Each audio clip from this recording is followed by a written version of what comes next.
My fiancée moved her sister into our house while I was away, demanding I pay her debts. I came home, saw them wearing my clothes, and called the police for trespassing. My fiancée screamed, "Family first," as the officers escorted her sister out in handcuffs, and then I, 35 male, just got back from a 2-week work training program out of state. Walked into my house at 11 p.m. last night and found 2 women I barely recognized lounging on my couch, eating takeout from containers spread across my coffee table, watching my TV. Took me a solid 5 seconds to realize one of them was my fiancée. The other was her sister, both wearing my clothes. My fiancée had on my vintage band t-shirt collection, the Nirvana one I got at a garage sale for $200. Her sister was literally wearing my Ralph Lauren bathrobe that cost $180. "Babe, you're home early." My fiancée jumped up, smiled like this was totally normal. I just stood there with my suitcase. "What's going on?" "Oh, so, funny story. My sister needed a place to crash for a bit, and I figured you wouldn't mind since you were gone anyway. She's going through some stuff." The sister didn't even look at me, just kept scrolling on her phone, feet up on my coffee table. "For a bit? Meaning what, exactly?" My fiancée waved her hand. "Like a few weeks? Maybe a month? She's between apartments." "And you didn't think to ask me first?" She laughed. Actually laughed. "Babe, we're getting married in 6 months. What's yours is mine, right? Plus it's family. You'd do the same for your brother." "I wouldn't. My brother's a grown man with his own place." But that wasn't the point. "This is my house," I said slowly. "I bought it before we met. Your name isn't on anything." Her smile faded. "So what? I live here too. I have every right to invite my sister. You live here rent-free because we're engaged? That doesn't give you the right to move people in." The sister finally looked up. "Wow, hostile much? She told me you were cool." I ignored her. "How long has she been here?" "Since Thursday," my fiancée said defensively. "And honestly, she needs help. She's got some debt issues and..." "Debt issues?" "Yeah, like $18,000 in credit cards and a car loan she can't make payments on. I told her you'd help out since you make good money and..." "Stop." I held up my hand. "You told her I'd pay her debts?" "Not all of them. Just help her get back on her feet. Maybe cover a few payments until she finds work." The sister chimed in. "I mean, if you're gonna marry into the family, you should probably be willing to help family, right?" This woman I'd met exactly twice before. Once at Christmas, once at Easter, was sitting in my bathrobe, eating food she didn't pay for, telling me I should bankroll her bad decisions. I pulled out my phone. "What are you doing?" my fiancé asked. "Calling the police." "What? Are you insane?" "Your sister is trespassing. She was never given permission to be here. I want her removed." The sister stood up. "You can't do that. I've been here for 5 days. I have residency rights." "No, you don't. This isn't a rental property, and you're not on any lease. You're a guest who wasn't invited by the homeowner. That's trespassing." My fiancé grabbed my arm. "Babe, please, she's my sister. Family first." I pulled away. "She can be your sister somewhere else. She needs to leave. Tonight." "It's almost midnight. Where's she supposed to go?" "That's not my problem." The sister started yelling. "You know what? You're a selfish piece of garbage. What kind of man turns away his fiancée's family? The kind who didn't give permission for strangers to live in his house." I dialed 911. My fiancé tried to grab my phone. I stepped back. "911, what's your emergency?" "I need to report a trespasser at my residence." The sister started screaming. "I'm not a trespasser. I was invited by someone who doesn't own the property and doesn't have authority to invite guests for extended stays," I said calmly into the phone. My fiancé was crying now. "Please don't do this. Please, she has nowhere to go." "She can go to your apartment. I gave that up 2 months ago when you said I could save money by staying here." That was true. I'd suggested she save money. Didn't mean she could turn my house into a homeless shelter for her irresponsible family. The operator confirmed officers were on the way. 10-minute ETA. Those were the longest 10 minutes of my life. My fiancé went from crying to yelling to bargaining. The sister just kept screaming about what a terrible person I was, how she was going to sue me, how I'd regret this. Then she made a mistake. She went into my bedroom, which I'd specifically told her not to enter, and came out with my laptop and iPad. "If you're kicking me out, I'm taking these as compensation for emotional distress." I held up my phone, recording. So now it's theft on top of trespassing. Got it. She froze. Put them back. Now. Make me. The doorbell rang. I answered it. 2 officers, 1 older guy, 1 younger woman. Evening, sir. You called about a trespasser? Yes, that woman, I pointed to the sister, was moved into my home without my knowledge or consent while I was away. She's refusing to leave and just attempted to steal my electronics. The older officer looked at my fiancée. Ma'am, do you live here? Yes, we're engaged. But is your name on the deed or lease? Well, no, but, he turned to me. Sir, is she authorized to invite guests? Short-term guests, yes, not to move people in for weeks or months without asking. I was out of state for work training for 2 weeks. I came home to find her sister living here, wearing my clothes and being told I'm expected to pay her debts. The younger officer looked at the sister. Ma'am, I'm going to need you to gather your belongings and leave the property. I'm not leaving. I have rights. You don't have residency rights after 5 days, ma'am. The property owner is asking you to leave. If you refuse, you'll be arrested for trespassing. This is discrimination. He's doing this because he's a man and hates women. The older officer sighed. Ma'am, gender has nothing to do with property rights. You need to leave. She didn't move, just crossed her arms and sat back down on my couch. All right. The younger officer pulled out handcuffs. Ma'am, stand up. You can't arrest me for trespassing after being asked to leave by the property owner and refusing a lawful order from police. Yeah, we can. My fiancée started screaming. Family first. You're supposed to put family first. The sister tried to resist. Took both officers to get her in cuffs. The whole time she's yelling about lawsuits, about how I'm going to pay for this, about how she'll ruin my life. They walked her out in handcuffs. My fiancé ran after them, crying and begging. I stood in my doorway and watched the police car drive away with the sister in the back. My fiancée came back up the walkway, mascara running down her face. I will never forgive you for this. Never. That's my sister. That's a stranger who was stealing my stuff. She wasn't stealing. She literally tried to take my laptop and iPad, claiming emotional distress compensation. Because you traumatized her. I laughed. Couldn't help it. I traumatized her by coming home to my own house? You know what? Screw you. I'm done. We're done. The wedding is off. She stormed inside, went to the guest room where she'd been keeping her clothes, and started throwing things into bags. Fine by me. She left 20 minutes later, still crying, telling me I'd destroyed her family and I was going to regret this. I locked the door behind her, looked around at the mess, takeout containers, her sister's stuff everywhere, my bathrobe on the floor, and just felt tired. Now I'm sitting here at 2 a.m., drinking a beer, wondering what the hell just happened to my life. Update 1, 3 days later. So the night of the arrest, I thought that was it. Relationship over, crazy sister gone, time to move on. I was wrong. Saturday morning, I woke up to 89 text messages. Not from my ex-fiancée, from her mother. A sampling. How dare you have my daughter arrested? She's traumatized. You will pay for her legal fees. She's got a record now because of you. What kind of man does this to family? I replied once, your daughter trespassed in my home, refused to leave, and attempted theft. She created this situation. The response, you manipulative bastard. My daughter told me everything. You knew she had nowhere to go. You invited her to stay and then trapped her so you could have her arrested. We will sue you. I didn't bother responding to that delusion. Then my ex-fiancée texted from a new number. I blocked the old one. My sister spent the night in jail. She has court Monday. You need to drop the charges. No. She could get jail time. Should have thought about that before trespassing and attempting theft. I hate you.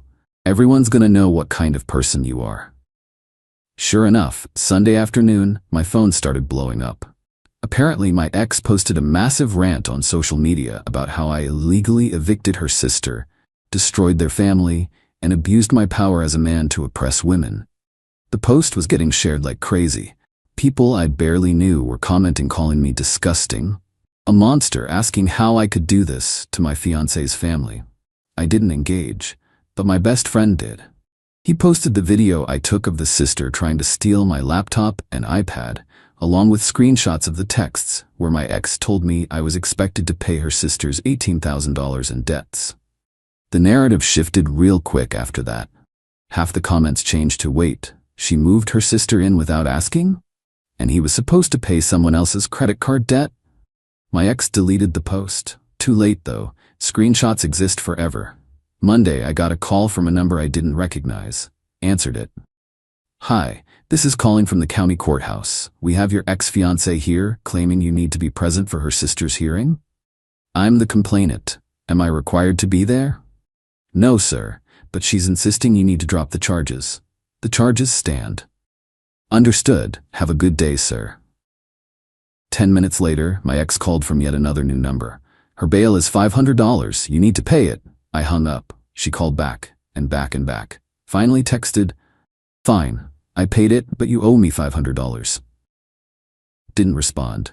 Tuesday, things got really interesting. I got home from work to find the lock on my front door tampered with.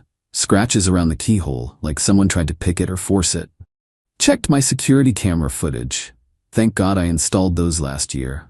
Clear as day, my ex and her sister, Tuesday at 2 p.m., trying to break into my house. The sister had a screwdriver and was trying to pop the lock cylinder.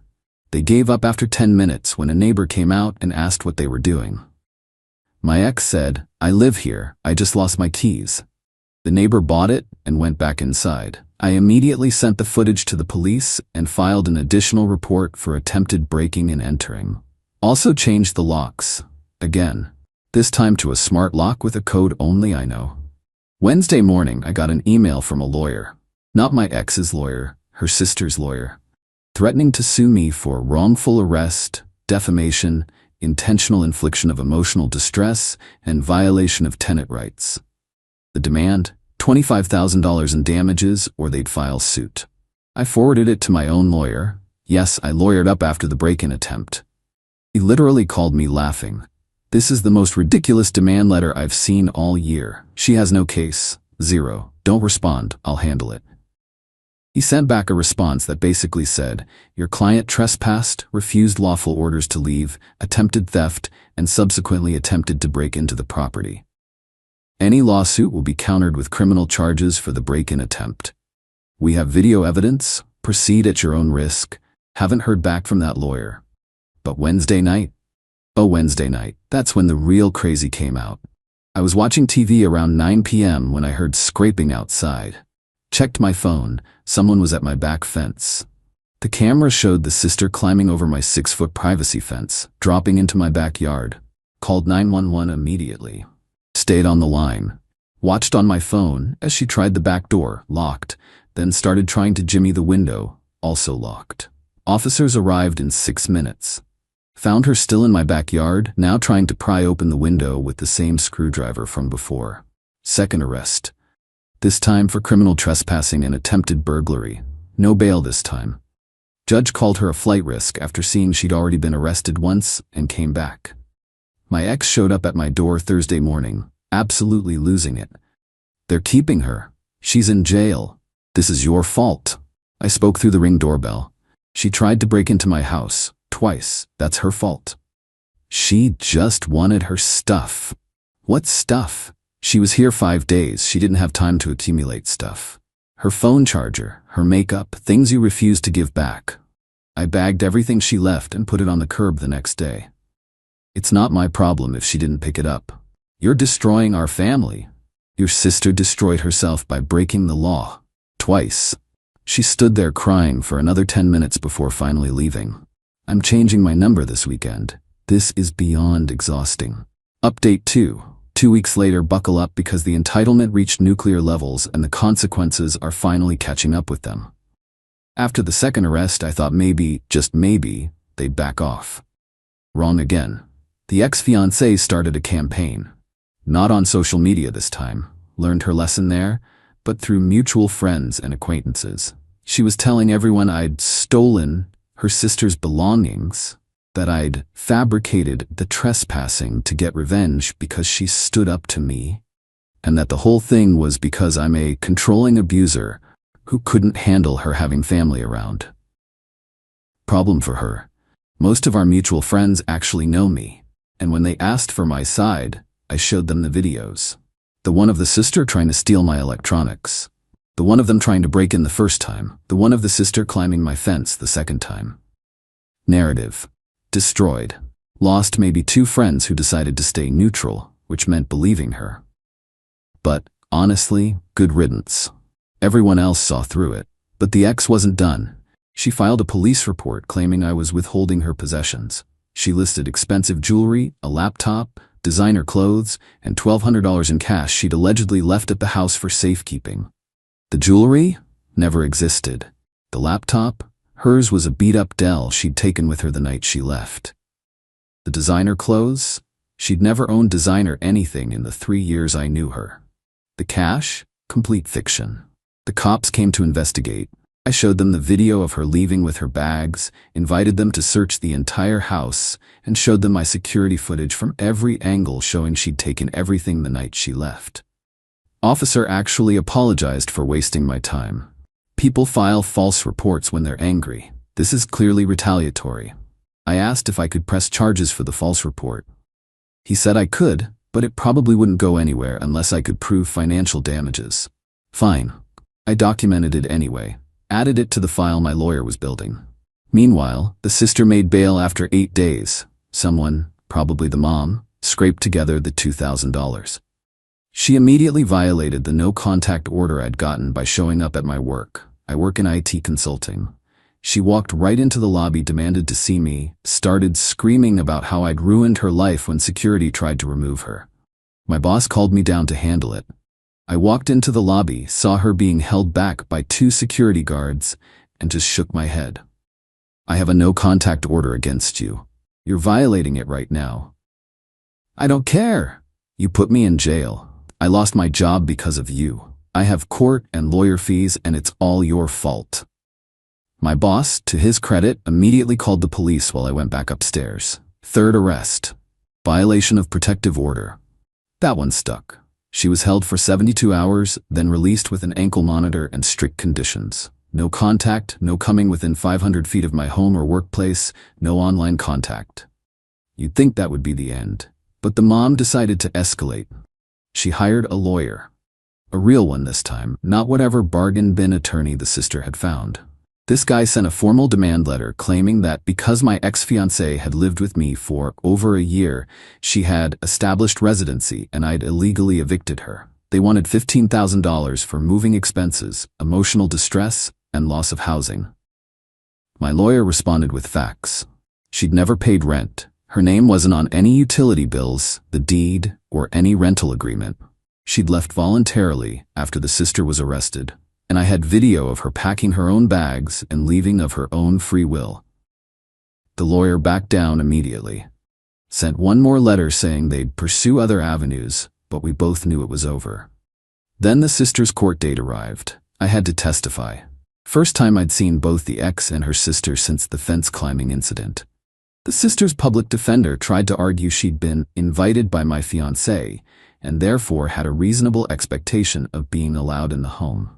The prosecutor destroyed that argument with the timeline.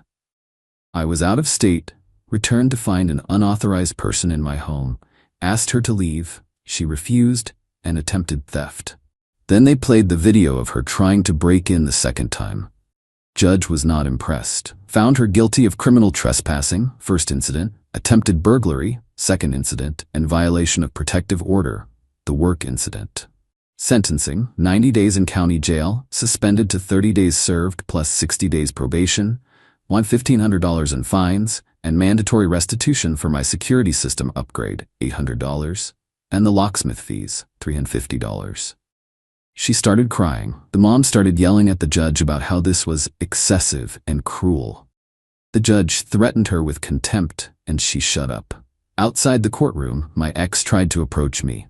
My lawyer stepped between us. My client has nothing to say to you. Further contact will result in a restraining order. He ruined her life. She's going to jail. Your sister ruined her own life by committing multiple crimes. Have a good day. We walked away while she screamed at our backs. That was 3 days ago. Since then, the mom called my parents, don't know how she got their number, crying about how their son destroyed her family. My dad told her, my son protected his property from criminals, goodbye. Click.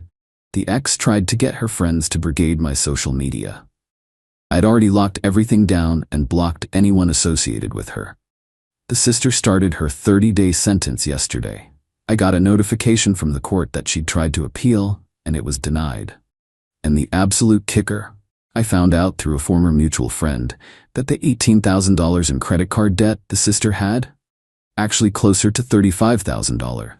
She'd maxed out multiple cards buying designer purses, shoes, and clothes, then defaulted when she couldn't make payments.